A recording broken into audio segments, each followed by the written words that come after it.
How you doing, aficionados? Kris Baso, www.tobaccoworldcigars.com. Well, folks, what a year it's been. We're coming up on probably the final cigar video of the week, and I'll tell you guys, it's been a crazy month here at Tobacco World. I mean, a combination of a lot of things.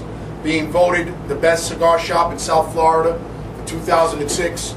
If you guys out there in the Midwest and on the West Coast, you guys really don't understand. I mean, to get an honor like that means a lot, because we are in the mecca of the cigar industry. Every manufacturer's down here, beautiful cigar store after cigar store, and I mean, I get along with all my competitors, and I'll be frank with you, it's just a great business to be in here in South Florida. But I have a lot of people to thank, and I don't want to get into it, but you know, just certain people I can't help but take the time out to thank them for helping me out along the years here at Tobacco World and making this store, in my opinion, and in the opinion of many, and obviously, according to Sun Sentinel's City Link, the opinion of most of the people in South Florida voting us the best. I'd like to thank the Padron family. They've been nothing but wonderful to this store. Oli, good man. George, old man Jose, the Padron. You got Rudy, you got Marco, Jose, all the guys over there at Padron, right down to Esty, the receptionist. Thank you, everybody. You guys have been fantastic to us over here. And another person I do want to thank is Pepin Garcia. You know, Pepin hit this market like a landslide, and he's been a very good friend to me, to this store, and along with Pete Johnson, Ernesto Padilla, Eric Espinosa, the people that Pepin's making cigars for. So I want to give thanks to those people for helping get the cigars in the store, where, to be honest with you, it's really all about the customers. We have probably the best customer base you could ever imagine. I'm not talking about the frugal old man looking to save a nickel on a box of cigars that he could buy through JR. I mean, we have that crap here too. But to be frank with you, I'm talking about the guys who understand the passion that goes on behind making cigars. I'm talking about the cultivation of the soil, to the planting of the tobacco, to the plucking of the leaves, to the fermentation of the leaves, to the aging of the tobacco, to the manufacturing end of it, from the certain rollers that are allowed to roll their cigars, because these are guys that are just experts at doing it, down to, hey, we make other cigars too, we'll let the new cigar rollers roll the cheap stuff. But I'm talking about the quality cigars that we carry here at Tobacco World. I'm talking the categories of the 1926 40th anniversaries, the 1926s, the 1964s, the Opus X, the VSGs, the Tatuaje Reserve label, the Tatuaje regular label, even the red label, the Cabaguan. I mean, you guys heard it, 9.5 rating on the Bellicoso Fino.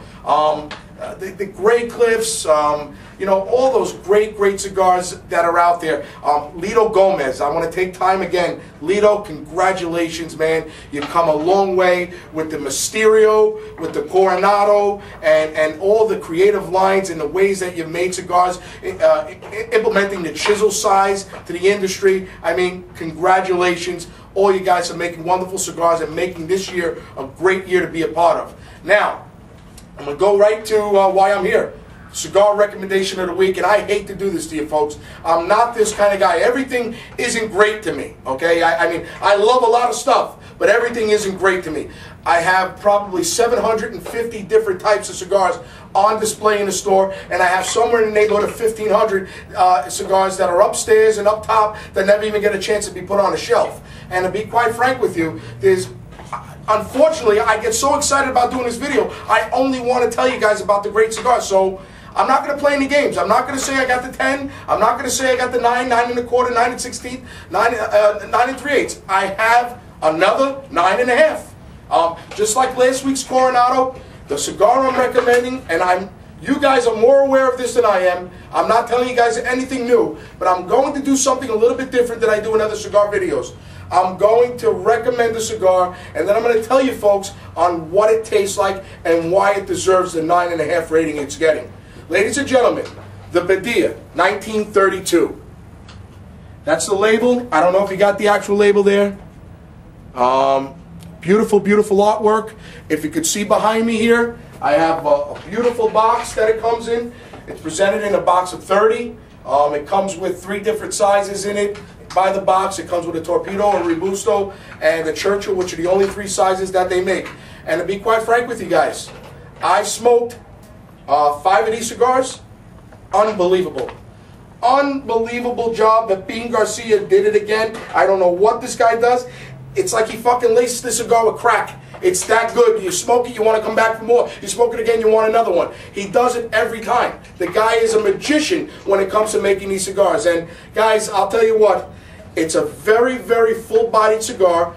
It tastes a little bit different than the Coronado because the Coronado, to me, has that quintessential Lito Gomez kick to it. But this cigar starts off with almost like a burnt piece of cedar taste to it. When you cut the cigar and you draw it without it being lit, you almost get like a draw of a musky flavor, like the tobacco was just sitting in an old wooden cedar box somewhere. It's such a great tasting cigar. It has a 5-year aged Nicaraguan wrapper on it, and I'll tell you what, from start to finish is why it gets the 9.5 rating, and that's what I want to explain to you folks.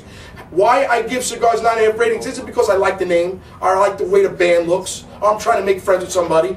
The cigar deserves it. And when I mean that, I mean it from smoking the cigar, cutting the back of it, drawing on it, getting the flavor through, lighting the foot of the cigar. The first inch, it starts off always the same with the acidic punches of the cigar go into it. And then when it gets down to about here to here, you have the body of the cigar, and that's where you get the world of complexities that makes masters like Pepin Garcia master blenders. Guys like Jose Padron, master blenders. That's what they do that make it so magical. Okay? And then folks, when you get down to the finish is probably the most important part of rating a cigar. If you put that cigar down with the last inch and you don't feel like picking it back up to smoke it, well, it's not a fucking 9.5. When you feel like picking it back up and smoking it, there you go. You got your 9.5. You should smoke the 9.5 right down to your fingertips burn until you want to stick a toothpick up in there and hold it so you don't burn your lips. It's just the most amazing experience when you truly get a 9.5 cigar in your hand. And this is it. No other way to put it. The Padilla, 1932. I'm smoking the Torpedo size. It's all I've been smoking. Unbelievable, believable cigar. You gotta get it.